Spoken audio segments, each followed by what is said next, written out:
വന്നേക്കുന്നത് കുറച്ച് ദിവസങ്ങളായിട്ടുള്ളൊരു പണി നിങ്ങളൊന്ന് കാണിച്ചു തരാൻ വേണ്ടിയിട്ടാണ് കേട്ടോ.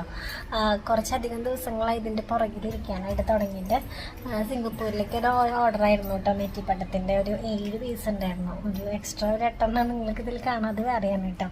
അപ്പോൾ കണ്ണൻകുട്ടി നല്ല രീതിയിൽ സഹകരിച്ചിട്ടുണ്ട് ഇത് നല്ല ഭംഗിയിലൊക്കെ ആയി കിട്ടാൻ വേണ്ടിയിട്ട്. അപ്പോൾ ഈ ഓർഡറുകൾ സിംഗപ്പൂരിലേക്കുള്ളതാണ് കേട്ടോ. 7 ഓർഡറാണ് പറഞ്ഞിട്ടുണ്ടായിരുന്നത്. 7 എണ്ണം സെയിം കളറിൽ ഏകദേശം സെയിം ആയിട്ട് തന്നെ ചെയ്യാനൊക്കെ പറഞ്ഞിട്ടുണ്ടായിരുന്നു. ഞാനിപ്പോൾ നൂലുകൾ വെച്ചിരിക്കുന്നത് മാത്രമാണ് ഇത്തിരി മാറ്റി ചെയ്തിട്ടുള്ളൂ. അപ്പോൾ അതിങ്ങനെ എല്ലാം കൂടെ കിടക്കുന്നത് കാണാനായിട്ട് നല്ല ഭംഗിയുണ്ടായിരുന്നു. മൊത്തം 8 എണ്ണം ഉണ്ട് കേട്ടോ. ഒരെണ്ണം വേറെ ആൾക്കുള്ളതായിരുന്നു, പക്ഷേ തെറ്റി ഞാനത് സിംഗപ്പൂർക്ക് തന്നെ പാക്ക് ചെയ്തു. അങ്ങനെ ഒരു മണ്ടത്തരം എനിക്ക് പറ്റിയിട്ടതിൻ്റെ ഇടയിൽ അത് ഞാൻ പിന്നീട് പാക്ക് ചെയ്ത് കഴിഞ്ഞപ്പോഴാണ് ഞാനത് മനസ്സിലാക്കുന്നത്. അപ്പോൾ പിന്നെ അവർ പറഞ്ഞു കുഴപ്പമില്ല, അറിയാണ്ട് വെച്ച് പോയതല്ലേ, അത് വിട്ടോ എന്നൊക്കെ പറഞ്ഞു.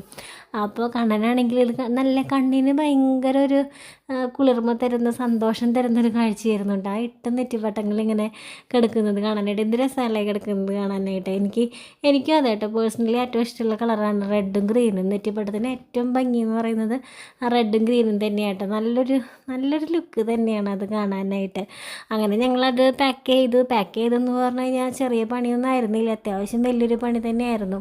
8 എണ്ണം വെച്ചിട്ട് പാക്ക് ചെയ്യണം, നല്ല ഇതിൽ തന്നെ പാക്ക് ചെയ്യണം, കാരണം ഇത്രയും ദൂരം പോകാനുള്ളൊരു സാധനമാണ്. അങ്ങനെ വലിയൊരു ടാസ്ക് തന്നെയായിരുന്നു കേട്ടോ അത് പാക്ക് ചെയ്യുക എന്നുള്ളത്. ഞാൻ സത്യം പറഞ്ഞാൽ അത് പാക്ക് ചെയ്ത് കഴിഞ്ഞപ്പോഴേക്കും കതച്ച് പട്ടിയായിട്ടോ. എനിക്ക് ഈ ഇതുള്ളത് കാരണമാണ് കേട്ടോ. എനിക്കിപ്പോൾ ഞാൻ പറയാറുണ്ടല്ലോ, ബ്രീത്തിങ്ങിന് ഭയങ്കര കിതപ്പ് കാര്യങ്ങളൊക്കെ പറയാറുണ്ടല്ലോ, അതിൻ്റെ ഒരു പ്രശ്നം കൊണ്ടാണെന്ന് തോന്നുന്നു ഞാൻ ആകെ വയ്യാണ്ടായിട്ടോ.